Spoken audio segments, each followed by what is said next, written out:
before we move, can we review and adopt the agenda? Can any honorable member move that we adopt?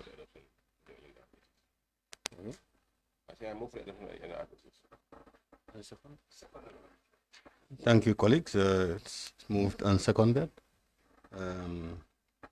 Mrs. Bensouda, welcome back to this investigation. This is just a continuation, so I'm sure you've been here for the past few days. There is no need to go over the statements and introductions. At this point in time, I would just ask the council to take the proper steps so that we can progress in this investigation. Council, can you take over, please? Thank you, Honorable Chair. Good morning, Ms. Bensouda. And welcome back to the National Assembly.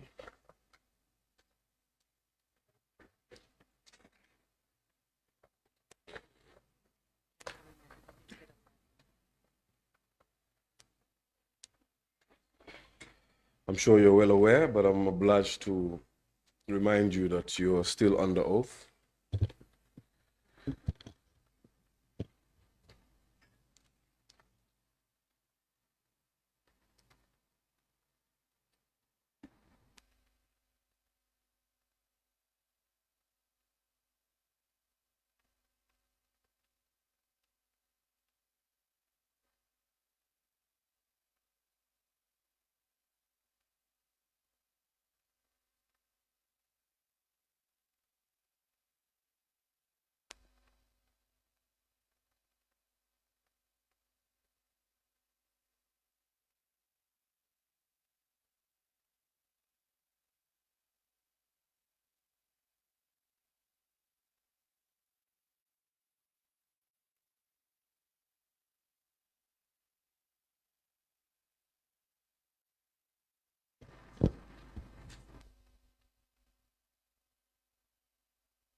Okay, so may we begin?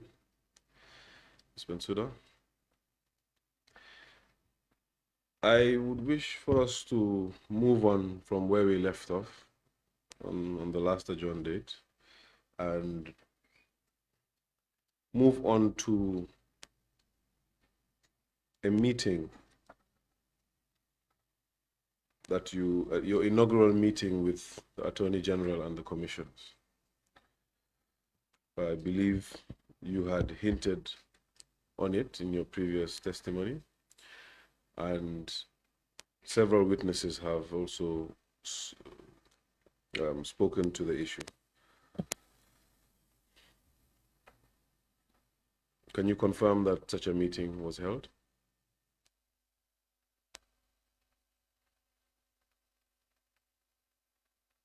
Inaugural meeting with? It would have been at the Ministry of Justice with the Attorney General, the Secretary General, and the commissioners, as well as the first secretary to the commission. The Solicitor General? Yes, the Solicitor, my apologies. Solicitor General, the Minister of Justice, the commissioners, the first secretary, and yourself. Yes. In that meeting, the government, through the Minister of Justice, had brought to your notice its efforts to preserve some of the assets that were indicated in several reports. Isn't that so? I can't remember the details. Okay. But in any case, whether in that meeting or subsequently, you got wind of the fact that, or rather you were briefed by the Ministry of Justice that a suit was filed and an order was obtained preserving certain assets. Yes, I was aware of that. This inaugural meeting you're talking about, if I recollect, was a meeting after the whole team was appointed. That's the commissioners were identified. I'm not sure whether it was before they were sworn in or after. But when I met with the Attorney General, we discussed that the case was pending. The High Court case was pending, and an order had been obtained. I said so in my evidence. Yes, you did. I would like us to spend a bit of time on one of the orders. The first order, the order of the 22nd day of May 2017, Honorable Chair, referenced as MOJ 5A. I would ask the Secretariat to furnish the witness with both MOJ 5A and a subsequent MOJ 5C, which is an order of the 21st day of July 2017. Both orders given under the hand of the Honorable Miss Justice Amina Saho Sise.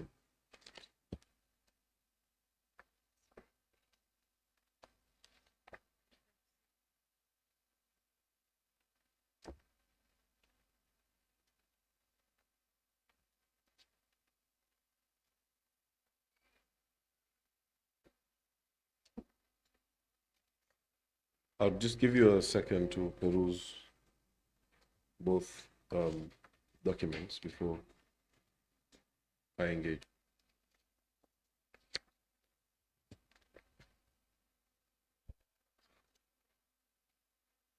I've seen this before. You may proceed.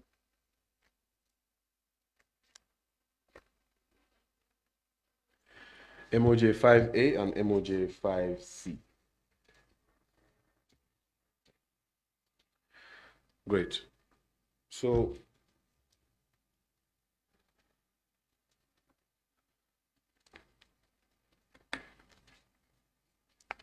if you could give us a rundown of MOJ 5A, you need not read any specifics, but just to give us a gist of what MOJ 5A attempts to do.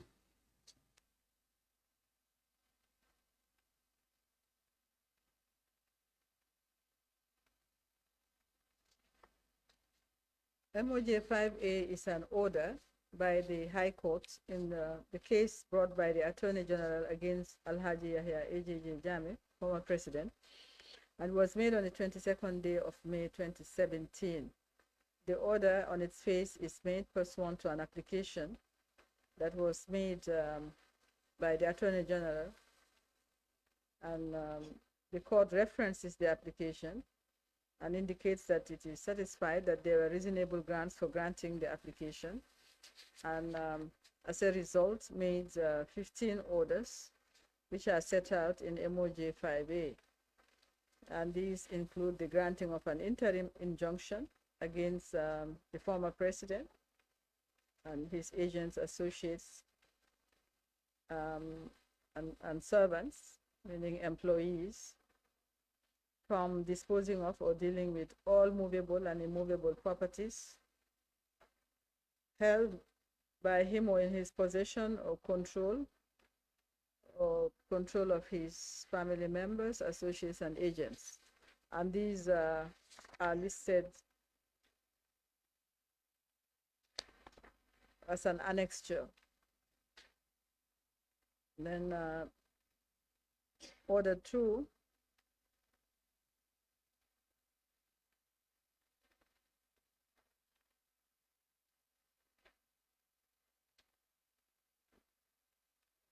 Order 2 grants control over all movable and immovable properties that are listed in the attachment, granted to the Registrar General. Order 3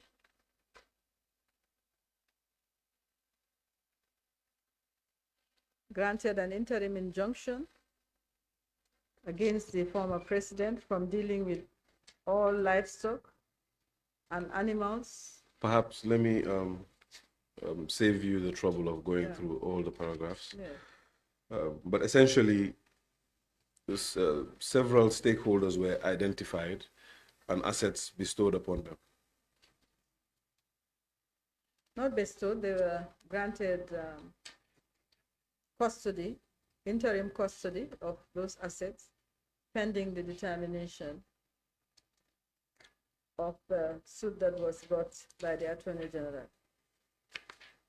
Okay, so each of these institutions or persons was responsible, of course, maybe the court or the applicant looked at their mandates, their office mandates, be it an institution or a personnel.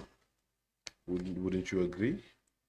Sorry, let me just correct. It was not Sure. something I said. It was not pending the determination of the suit, but MOJ 5A granted it for a period of 180 days, and MOJ 5C Extended it for another 180 days. yes, another 180 days. So this order shall subsist for a period of 180 days. But MOJ 5C is with regard to a different set of property. This was with regard to accounts and companies. So that's also 180 days. So then the term granted does not run concurrently. One starts 22nd day of May, the other one starts 21st day of July. It seems, at least from my reading of it. Yes. Okay, I would like you to enlighten the committee on the essence of the orders.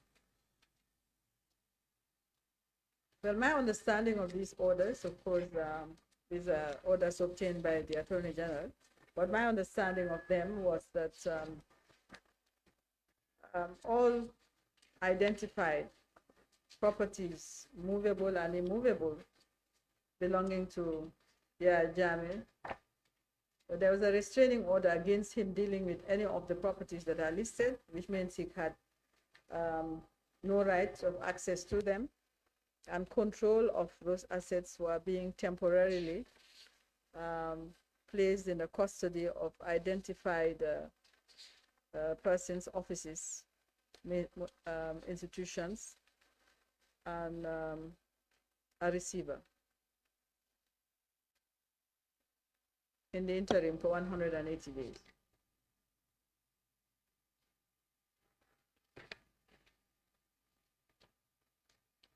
Thank you. Indeed, when the committee had the pleasure of questioning the former Attorney General, he mentioned a similar rationale. However, he went further to state that at the time there was it was somewhat chaotic, and assets were being dissipated, assets were being consumed, and there was a need to put some order, hence the need to obtain this preservatory order. Now, of course, most of the assets, if not all, contained in both orders would subsequently be the subject matter of the Jammeh Commission. Am I right in making that statement? Yes. And by the time the Jammeh Commission had commenced, I would also be right in saying the assets were being preserved through a court order.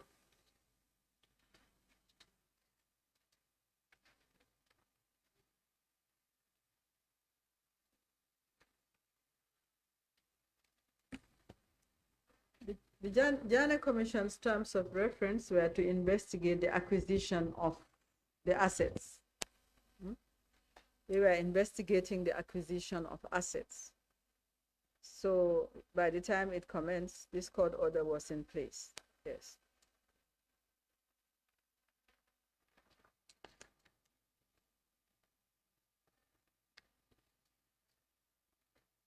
Okay. Well, it's a piece of evidence that we'll come back to a lot today.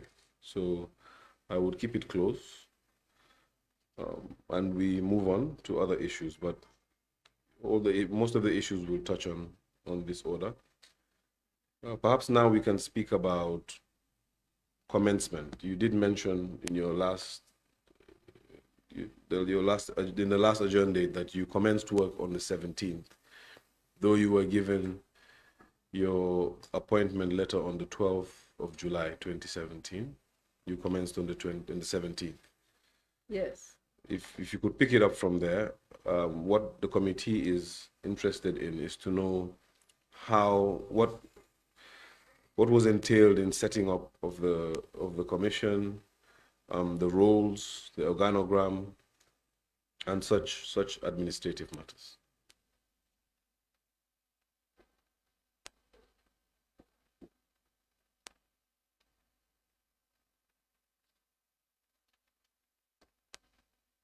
Mm.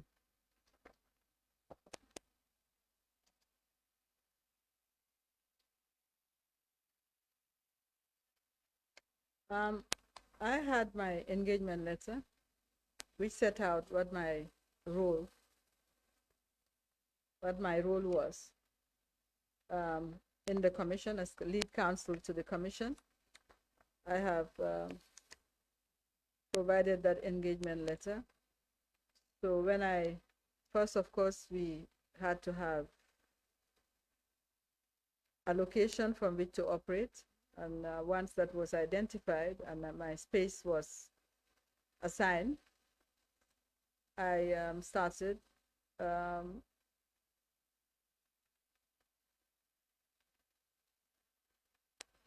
as you will note from the terms of reference of the commission, the TOR, there were reports that were referred to in connection with the institutions that were to be the subject matter of investigations. So I started off writing to many of those institutions, asking for reports that they may have. I also requested that the investigators, police investigators, be assigned. I also asked the Attorney General to provide support counsel.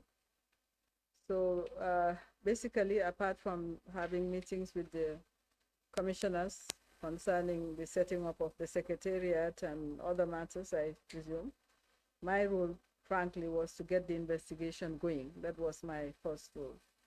So getting all the investigators in place and getting all the reports also, so that I could review them and map a way forward. So that is what I did.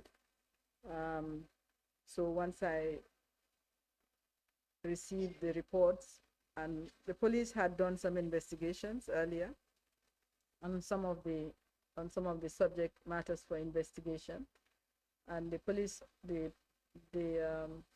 investigators, police investigators who were responsible were assigned, and some of them came with their files. So we just picked up from where the police stopped. We reviewed the files, and I came up with a plan of how to approach the investigation, complete the investigation, and present the results of the investigation to the commissioners. So basically, that's how I started. Obviously, there was in terms of the operations of the commission, the commissioners and the secretariat were separate from my office. I had counsel's office. And the investigators also had their own offices, and they worked as investigators. So the results of all investigations were submitted to me. I reviewed them. And so that's how we operated. So the secretariat had their own structure and had their own team. I had my team, and the investigators were also separate. So I don't know whether that helped you in what you're trying to find out. Certainly. However, I would like to go back to to understand, at least from your perspective, the structure of the commission. When I say structure, I mean in terms of the organogram of the commission. How did you see the different parts, the different units? The commission did not have an organogram as such because it's an ad hoc body. So, but it had the way it operated, it was organized. So there was no structure. There were three independent, if I may describe it in that way, functions that needed to be carried out. So you had the commission and the commissioners and their team, and obviously the commissioners were responsible for sitting, receiving evidence, reviewing that evidence. And so the commissioners were one part of the functions that were supposed to be carried out. Then you had the secretariat that was responsible for all administrative matters, responsible for witnesses, making sure that witnesses appeared, and taking care of the needs of the commission. So their function was mostly administrative. Of course, their functions are set out in the Act. In the Commission of Inquiry Act sets out the role of the Secretariat. But in addition, the Secretariat was responsible for the needs of the Commission. I am independent counsel.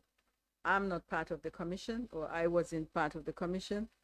I acted as counsel, lead counsel, appointed by the Attorney General to assist the Commission, and I had my own independent office. My functions were somewhat independent.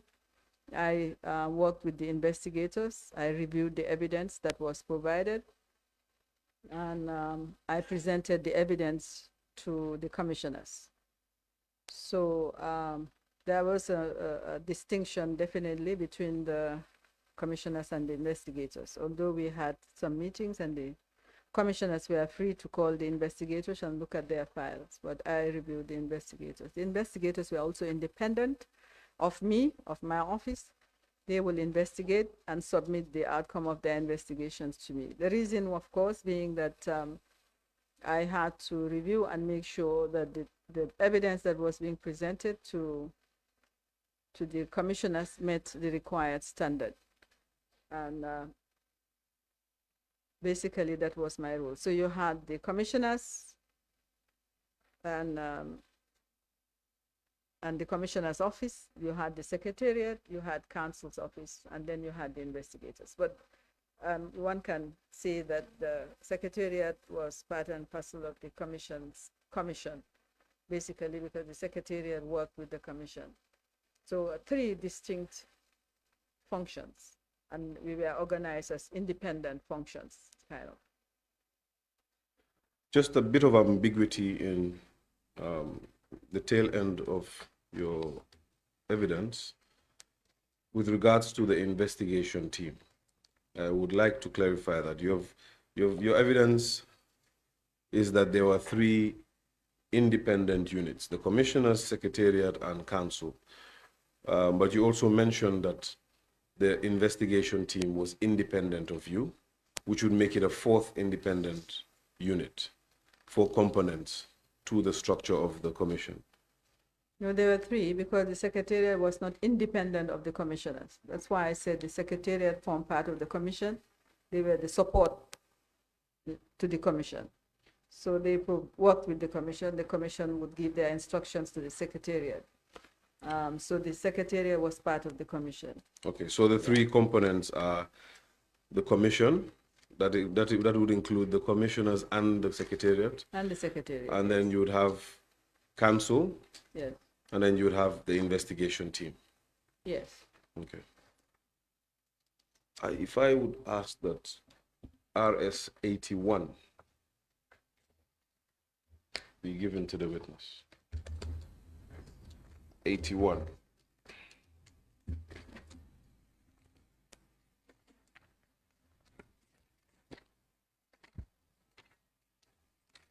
Yes, RS 81.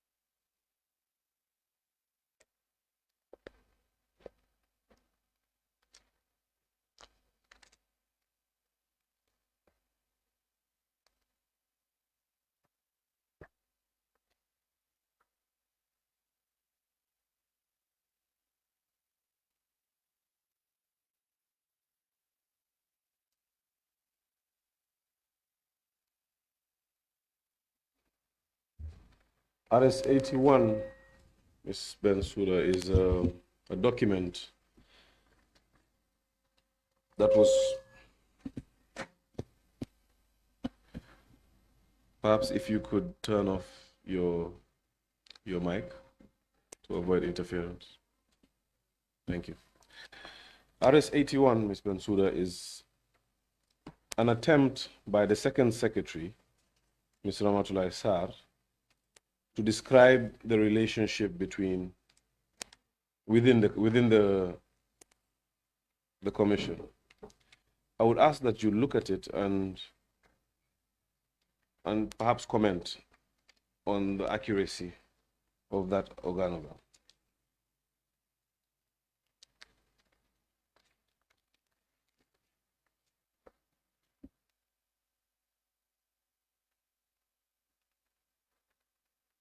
Firstly, as I said, the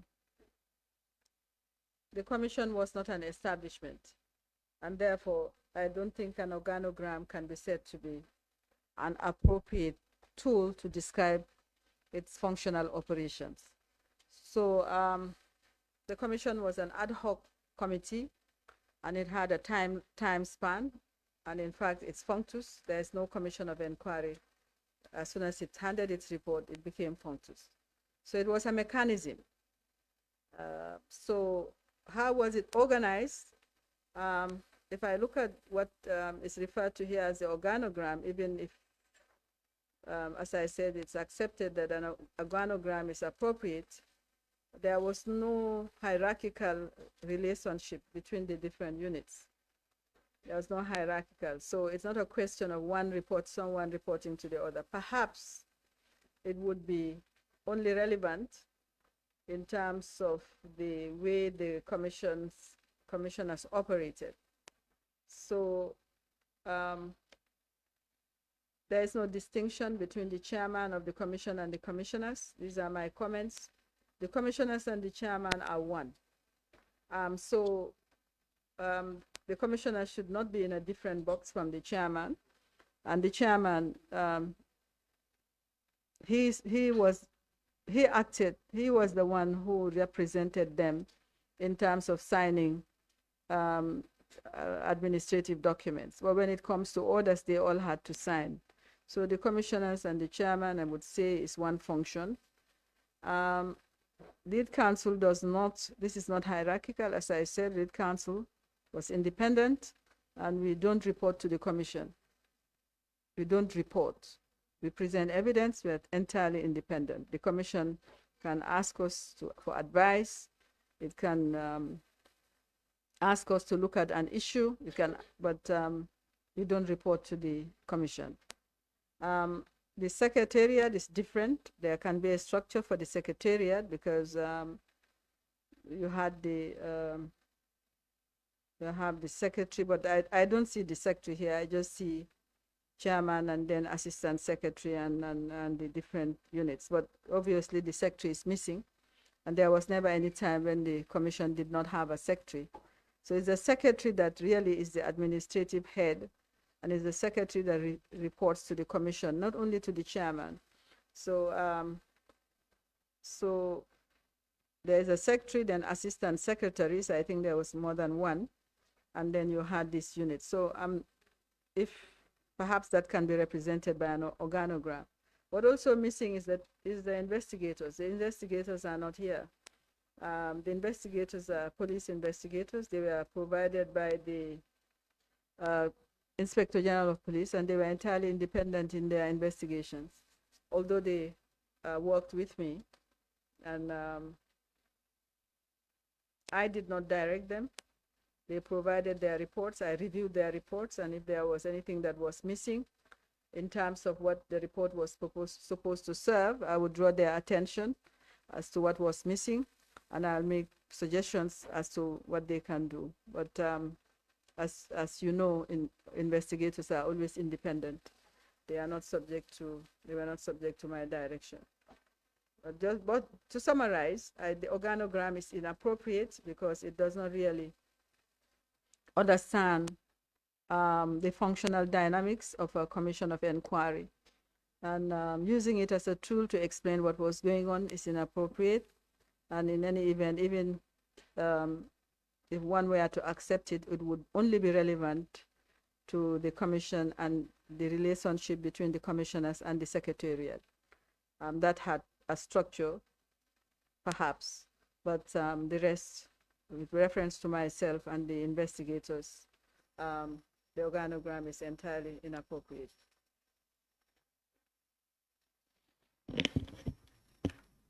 Okay, that's understood.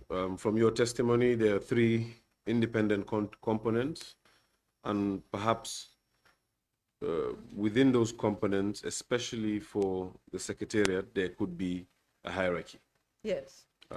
But as they relate to each other, it is only, from your testimony, of course, it is only the secretariat that reports to the commissioners. Yes. And of course, the hierarchy within the secretariat. Now, the legal team also had a hierarchy. Of course, you were the lead counsel. There should have been other counsel in your team, correct? Yes. All right. We've received. But let me just say that in my team there was no hierarchy. I was lead counsel. I assigned work, and it was a functional relationship. It was not a structured one, where I kind of direct. The commissions of inquiry are not establishments. They are not establishments. They are not departments. They are mechanisms. So as a mechanism that is used as a tool by the executive to carry out a certain investigation. So how that mechanism is organized is dynamic, it's functional, but it's not structured. So even as my team, I had a team I worked with, but there was no structure. So as, for instance, I didn't have an assistant lead counsel. I was lead counsel and the rest were counsel. There was no structure whatsoever. The investigators also did not have any structure. We didn't have a lead investigator. They were in a group of investigators, and they were assigned different portfolios, and which they investigated and submitted. Each of them worked independently. Yes. Please enlighten us. Usually I would say enlighten the committee, but this time I would say enlighten us on how a mechanism differs from an establishment. I think that's an important question. An establishment is an organization or an institution that is structured, and in the context of government, an establishment is set up either by statute as a permanent body, or it's set up generally within the budget process. But most government institutions obviously are set up by statute, and that statute will define their objective and will set out an organizational structure for their operation, whether they have a board they report to, whether they have a head who directs their affairs, and what that head is called, and how that organization has committees, has other bodies. So it's structured in an organizational framework. So establishments always have a framework, an organizational framework, and they must be, in the context of government, they must be set up by law. So in our own system, it's the government, the president can actually, by the constitution, set up departments. But those departments must be properly established, and they must be budgeted. Enlighten us on what properly established would entail. Well, they would have to have either a law or an executive, well, in recent terms, even an executive directive.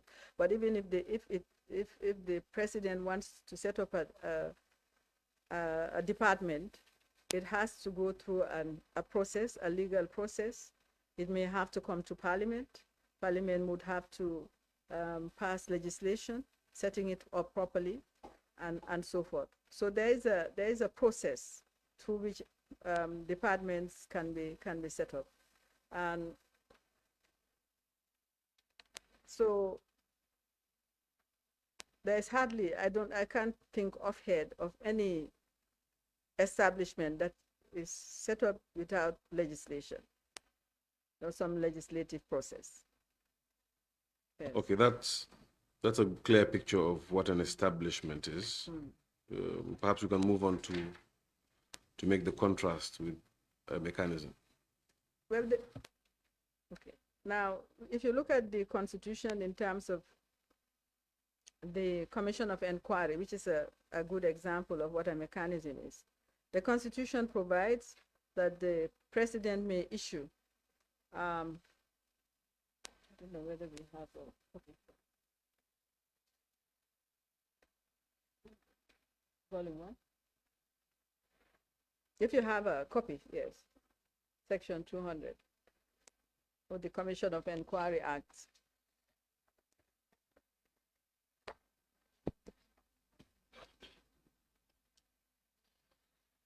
Do you have a copy of the Commission of Inquiry Act, or yes, I should do. we find? I have that one. If you look at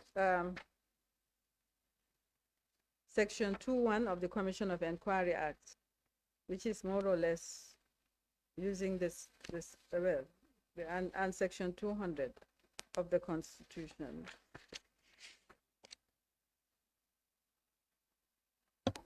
Perhaps, Ms.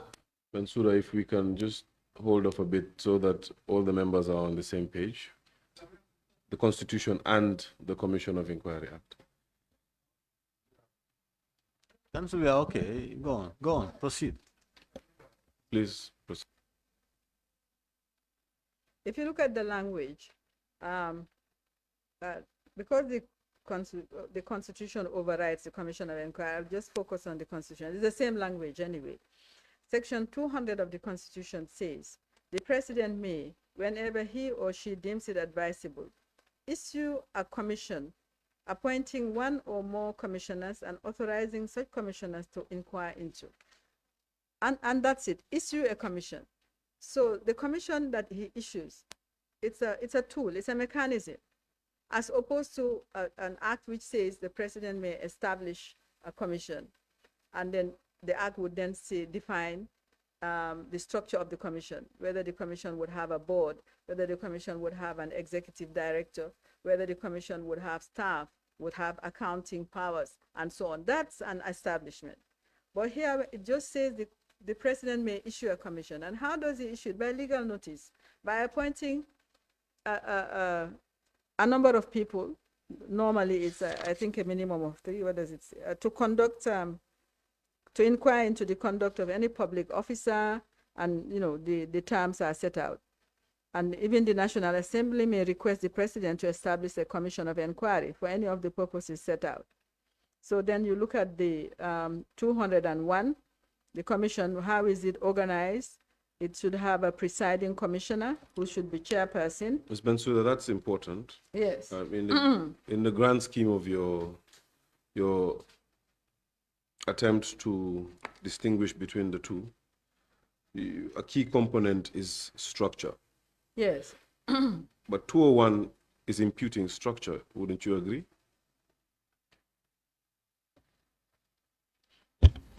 Hold on one moment.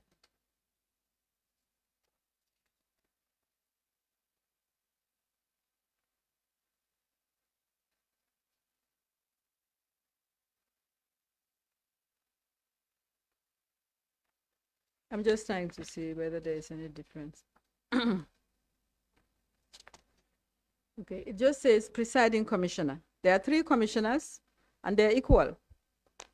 They're equal in every way. But Section 2.1 says there should be a presiding commissioner, but it doesn't put it even in those terms. It's just a person shall not be appointed as sole commissioner or the chairperson of a commission of inquiry unless he or she has been adjourned, and that's what he's talking about. And 2, where a commission of inquiry consists of more than 2 members, at least one commissioner shall be a person who has special qualifications or knowledge in the field of the investigations. And that's about it as far as the function is concerned. So the president issues a commission. It Can we stay on that point, yes, Ms. yes, Bensouda? yes. 201. 201, yes. Again, I see that 201 attempts to impute structure within the commissioners. Not quite the commission, but the commissioners. Since there were three, let's focus on the three. 201.1 specifies, and before I even go to 201.1, if once you read the marginal, or rather the header note of 201, it provides for the presiding commissioner. Wouldn't you say that alone imputes authority? That, and sorry, rather not authority, but hierarchy, that there should be one amongst the commissioners who is not equal. And nowhere in 201 does it impute commissioners being equal, in my view. And I just wish to know from your wisdom what you're reading in 201 to impute that all the commissioners were equal.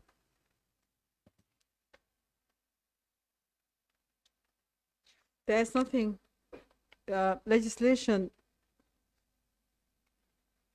must be interpreted in a way that does not really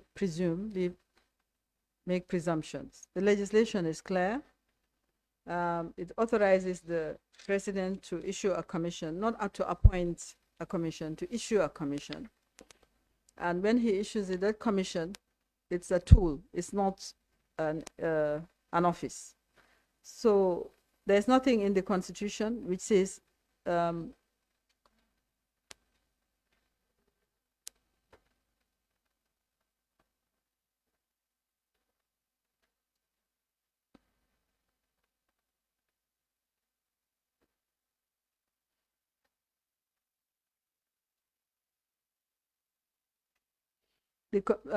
like when you have a group of persons.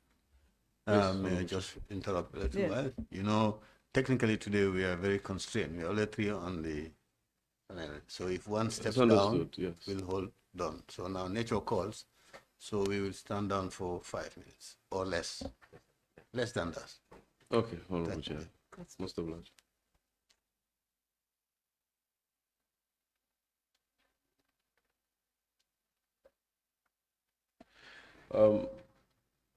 Are we off air?